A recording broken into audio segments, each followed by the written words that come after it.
If you don't know how to do your makeup, keep watching because this is Makeup 101 where I teach you how to do your makeup step by step. And today we're going to be covering your contour, bronzer, and blush. Now some of you might be thinking contour, bronzer, I thought they were the same thing. They are not, and I'm going to show you the difference. Contour is going to sculpt your face and it's going to mimic the natural shadows. Bronzer is going to warm up the complexion, add some bronziness to your skin, and give you that warmth like you've been out in the sun tanning. That's why contour is going to be more cool toned and bronzer is going to be more warm tone. Most important thing to remember is the placement. So contour, since it's going to mimic the shadows, I want to apply this underneath the cheekbone. So for example, like this, and apply it where you see that shadow.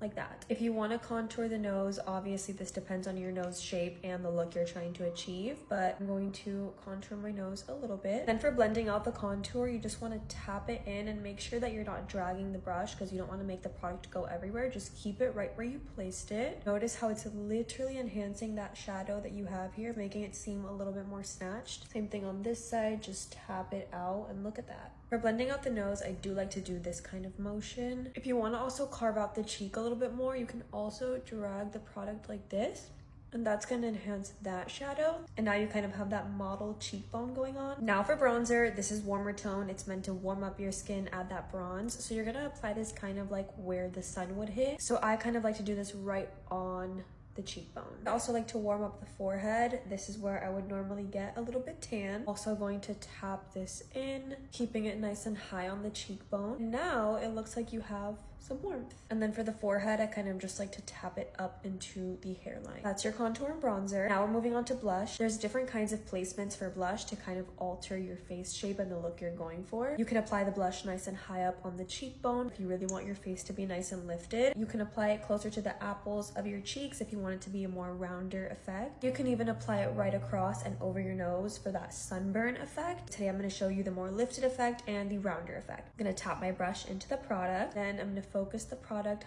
higher up on the cheekbones, making sure that it doesn't really pass the center of my eye. Once again, not to sound like a broken record, but tap the product because you do not want to move around any of the makeup underneath. Okay, this is the side that's going to look nice and lifted, and I'm going to show you the alternative on this side. Over here, I'm kind of going to like smile so I can focus the product on the apples of my cheeks. I'm still going to bring a little bit of the product this way so it doesn't look odd, but I'm focusing most of it on the apples. And there you go. I think you can see a pretty clear difference. They're both very cute, and honestly, sometimes I go with this one. There's no right or wrong way to do it. It's just kind of up to your preference, but do you guys see the difference? If you're feeling it, you can tap a little bit across your nose just to give that sunburn effect. I'm gonna add it now. And now we look nice and sun-kissed. All right, and that is it for your contour, bronzer, and blush. Make sure to follow along because in the next video, we are going to be doing setting powder and how to set the rest of your makeup with your powder products. Hope this helps.